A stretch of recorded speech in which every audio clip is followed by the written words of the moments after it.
Hello friends, welcome back to study bus. आज आपके लिए लेके आया हूं करंट अफेयर्स का एक नया एपिसोड जिसमें हम लोग बात करेंगे सितंबर 2020 की जितनी भी मेजर हाइलाइट्स है, जो भी इंपॉर्टेंट इवेंट्स हुए हैं, अपॉइंटमेंट्स हुए हैं एंड जो भी इंपॉर्टेंट क्वेश्चन जो आपके एग्जाम में बन सकते हैं वो यहां पे हम लोग डिस्कस करने वाले हैं। अगर आपने इससे पहले के एपिसोड नहीं देखे हैं तो जनवरी से लेके अक्टूबर तक के सारे एपिसोड मैंने नीचे डिस्क्रिप्शन में दे दिए हैं। सारे करंट अफेयर्स देख लेना, बिकॉज आपके एमबीए पॉइंट ऑफ व्यू से ये बहुत ज्यादा इंपॉर्टेंट है। जिस भी एग्जाम में आपकी करंट अफेयर्स पूछी जाती है, जीके पूछा जाता है, वहां पे यहां से काफी सारे क्वेश्चन आपको देखने को मिल सकते हैं।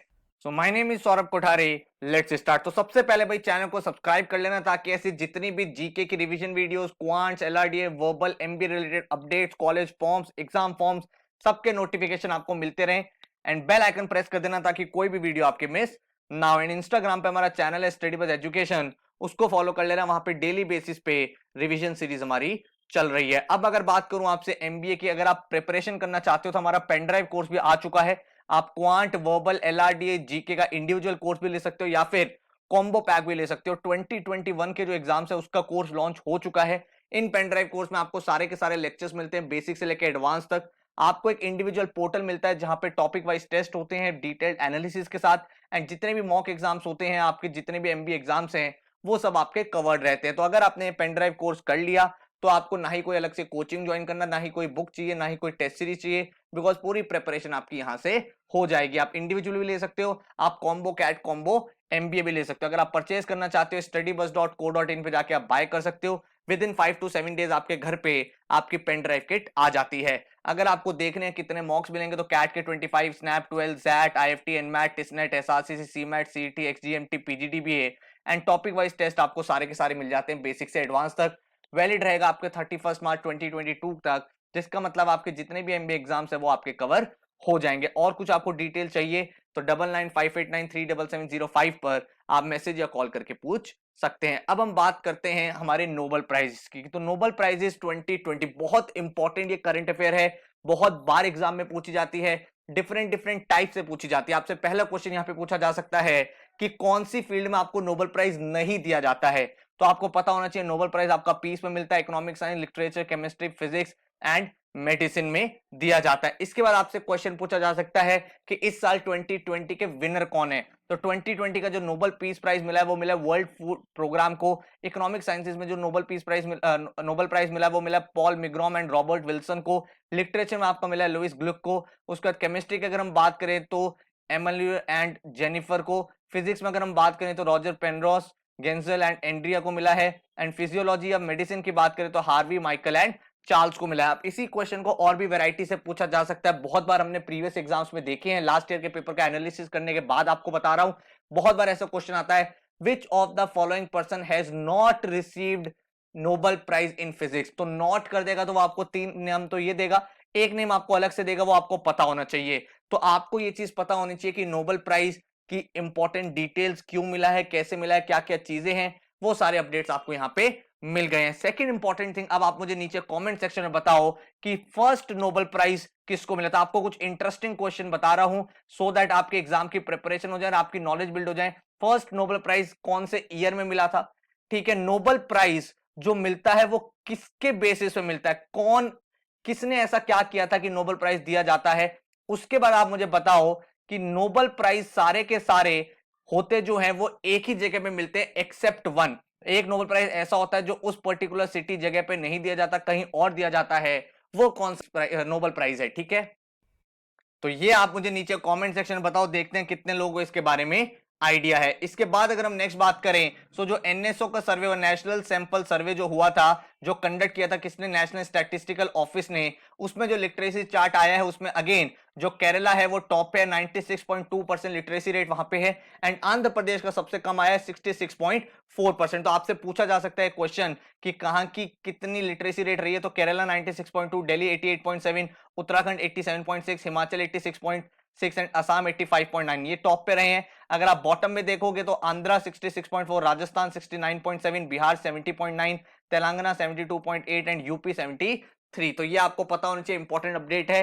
एंड ये भी पता होना चाहिए जो ये पूरा का पूरा सर्वे होता है या कौन सा सर्वे होता है, नेशनल सैंपल सर्वे। और कौन कंडक्ट करता है? National statistical office. इसके बाद अगर हम बात करें तो ये एक इंपॉर्टेंट चीज हुई है एफडीआई लिमिट। एफडीआई होता है फॉरेन डायरेक्ट इन्वेस्टमेंट। तो फॉरेन डायरेक्ट इन्वेस्टमेंट जो आपका डिफेंस सेक्टर था उसमें पहले 49% थी, अब ये इंक्रीज होकर कितनी कर दी गई है 74%। इसका मतलब जो एफडीआई आ सकता है किसी डिफेंस सेक्टर के प्रोजेक्ट में वो 74% तक आ सकता है। ये क्वेश्चन बहुत बार ऐसा पूछा गया पिछले सालों में अलग अलग एग्जाम्स में कि इस वाले सेक्टर में जो लिमिट है एफडीआई लिमिट वो कितनी हो गई है, अब 100% हो गई, 75% हो गई, 50% हो गई, कितनी हो गई, तो वो डिटेल्स आपको यहाँ पे मिल गई है। इसके बाद अगर हम बात करें तो रिलायंस इंडस्ट्रीज भाई इंडिया की पहली कंपनी जिसने 200 बिलियन का मार्केट कैपिटलाइजेशन टच किया है। मार्केट कैपिटलाइजेशन क्या होता है? मार्केट कैपिटलाइजेशन होता है आपका जो कंपनी का टोटल वैल्यूएशन है, मतलब जितने कंपनी के शेयर है मार्केट में मल्टीप्लाइड बाय जो उसका करंट शेयर प्राइस चल रहा है उसको मल्टीप्लाई कर देते हैं तो मार्केट कैपिटलाइजेशन निकल जाती है। तो आपसे एग्जाम में क्वेश्चन पूछा जा सकता है कि पहली इंडियन कंपनी कौन सी है जिसने 200 बिलियन का मार्केट कैपिटलाइजेशन टच किया है? वो रिलायंस इंडस्ट्रीज है, वो टीसीएस है, इंफोसिस है। तो आपका आंसर क्या हो जाएगा? रिलायंस इंडस्ट्रीज।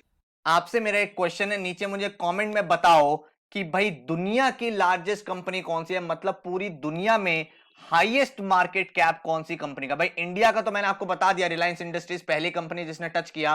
पूरी दुनिया में हाईएस्ट मार्केट कैपिटलाइजेशन कौन सी कंपनी की है? इसके बाद अगर हम बात करें तो इंदिरा गांधी पीस प्राइज, ये इंपॉर्टेंट क्वेश्चन अगेन काफी बार एग्जाम में पूछा गया है।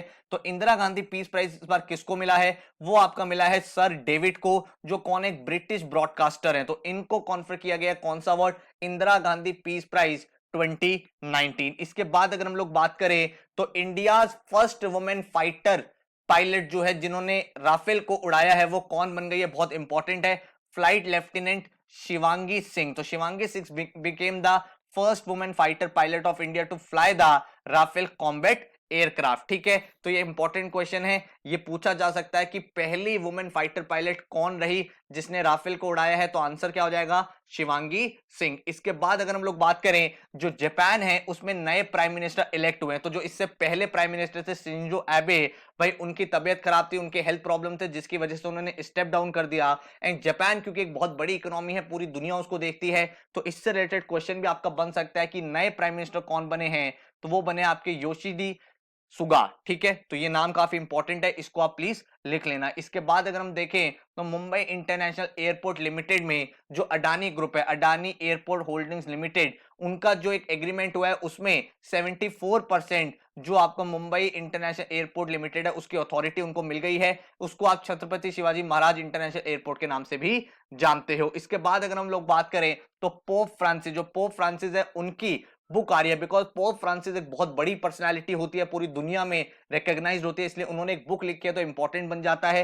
बुक कौन सी लिखी है? Let us dream. तो ये जो लेट अस ड्रीम बुक है ये लॉन्च हो रही है दिसंबर 2020 में। इस बुक में काफी सारी डिस्कशंस हैं जो रिलेटेड हैं डिफरेंट डिफरेंट चीजों के बारे में, एंड उन्होंने बताया है किस तरह से एक बेटर फ्यूचर की तरफ आप देख सकते हैं। इसके बाद अगर हम लोग बात करें तो state bank of India, one of the most important bank है इंडिया का, इनके जो नए चेयरमैन है वो अपॉइंट हुए हैं। तो बहुत ज्यादा इंपॉर्टेंट क्वेश्चन है, काफी जगह आपसे पूछा जा सकता है कि नए चेयरमैन कौन अपॉइंट हुए हैं एसबीआई के। तो आपका आंसर क्या हो जाएगा? आंसर हो जाएगा दिनेश कुमार खरा। या फिर आपसे ये भी क्वेश्चन पूछा जा सकता है किसको रिप्लेस किया है? तो रिप्लेस किया है रजनीश कुमार को। ठीक है, इसके बाद अगर हम नेक्स्ट क्वेश्चन की बात करें तो पीएम नरेंद्र मोदी जो है उन्होंने 100 रुपीज का कॉइन लॉन्च किया है। तो 100 रुपीज का कॉइन लॉन्च किया है, तो आपसे पूछा जा सकता है क्यों लॉन्च किया है, या फिर आपसे पूछा जा सकता है किस इवेंट पे लॉन्च किया है। तो वो 100th बर्थ एनिवर्सरी किसकी? विजय राजे सिंधिया, जो एक one of the founding member है भारतीय जनता पार्टी की। तो उनको एक तरह से आप बोल सकते हो एक ऑनर देने के लिए वो एक 100 रुपीज का कॉइन जो है वो लॉन्च किया गया है। ठीक है, तो अब ये आपसे इस तरह से पूछा जा सकता है कि विजय राज सिंधिया की जो 100th एनिवर्सरी थी उसमें क्या स्पेशल इवेंट हुआ था? 50 रुपीज का कॉइन, 75 रुपीज का कॉइन, 100 रुपीज का कॉइन। तो आपको आंसर पता होना चाहिए, 100 रुपीज का कॉइन लॉन्च किया गया। इसके बाद अगर हम देखें तो China to launch world first asteroid mining robot into space. भाई एस्ट्रॉइड आपको पता है जो स्पेस में भाई बहुत बड़े बड़े जो आप कह सकते हो एलिमेंट्स होते हैं जो आपस में उड़ते रहते हैं, कुछ इस तरह के एस्ट्रॉइड्स होते हैं, तो उसको माइन करने के लिए रोबोट जा रहा है कहां पे? स्पेस में। और कौन लॉन्च कर रहा है? चाइना लॉन्च कर रहा है। तो इससे रिलेटेड कुछ क्वेश्चन बन सकते हैं कि कौन सी कंपनी इसको भेज रही है। तो कंपनी का नाम है ओरिजिन स्पेस। इसका ऑब्जेक्टिव क्या है? ऑब्जेक्टिव ये कि एस्ट्रॉइड माइनिंग करनी है। एस्ट्रॉइड माइनिंग करके हमें यह पता करना है कि इन एस्ट्रॉइड्स में क्या कुछ ऐसे वैल्यूएबल रिसोर्सेज हो सकते हैं जो हमारे अर्थ पे काफी सारी प्रॉब्लम्स को सॉल्व कर सकते हैं। तो इस मिशन जो ये गोल, ये जो पूरा मिशन कंडक्ट हो रहा है, इसका जो गोल है वो यही है कि एस्ट्रॉइड की माइनिंग करके हम चेक करेंगे क्या क्या इसके अंदर होता है, किस तरह से बना होता है, ताकि हम उसमें से कुछ वैल्यूएबल रिसोर्सेज को एक्सट्रैक्ट कर सके। इसके बाद अगर हम बात करें तो international day of peace, international day of peace कब रिकॉग्नाइज हुआ था, ऑब्जर्व हुआ था सितंबर 21 को। तो आपको डेट पूछी जा सकती है 21 सितंबर, एंड आपसे पूछा जा सकता है कि इस इंटरनेशनल डे ऑफ पीस की थीम क्या थी।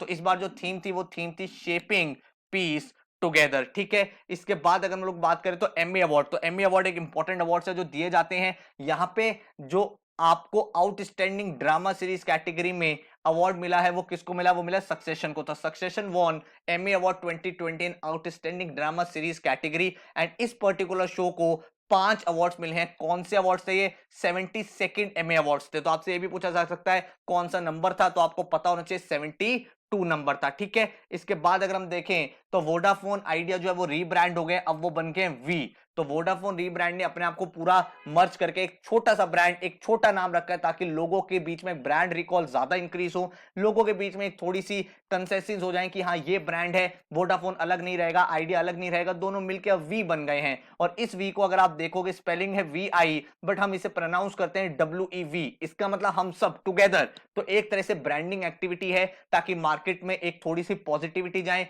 एंड लोगों के साथ कनेक्शन और बेटर हो चुके। इसके बाद अगर हम लोग बात करें तो इलेक्शन कमिश्नर ज्वाइन करा है। अगर आपको पता हो जो आपका इलेक्शन कमीशन होता है उसमें आपके टोटल 3 इलेक्शन कमिश्नर होते हैं। तो राजीव कुमार जो है ही took charge as election commissioner now, and इनके साथ साथ कौन और है बाकी दो, एक है सुशील चंद्रा, और जो आपके चीफ इलेक्शन कमिश्नर है सुनील अरोड़ा। तो जो आपका इलेक्शन कमीशन होता है उसमें आपका एक चीफ इलेक्शन कमिश्नर होता है और 2 और होते हैं इलेक्शन कमिश्नर जो साथ में काम करते हैं। तो चीफ इलेक्शन ऑफिसर कौन है अभी करेंटली, वो है सुनील अरोड़ा, एंड बाकी 2 कौन है, सुशील चंद्रा एंड राजीव कुमार। आपसे क्वेश्चन इस तरह से भी पूछा जा सकता है, who of the following is not a election commissioner. अब आप नॉट वाला आंसर तभी दे पाओगे जब है वाले आपको पता होंगे। तो तीनों नाम लिख लेना, इंपॉर्टेंट क्वेश्चन है एग्जामिनेशन पॉइंट ऑफ व्यू से। इसके बाद अगर हम देखें तो जो कैबिनेट है उन्होंने एक मिशन को अप्रूव किया, उस मिशन का नाम है मिशन कर्म योगी, और इसका ऑब्जेक्टिव क्या है, सिविल सर्विसेज कैपेसिटी बिल्डिंग करनी है। इसमें क्या करना है, जो सिविल सर्वेंट्स होते हैं, ठीक है, उनको भाई ग्राउंडेड रहे, उनको एक इंडियन कल्चर के बारे में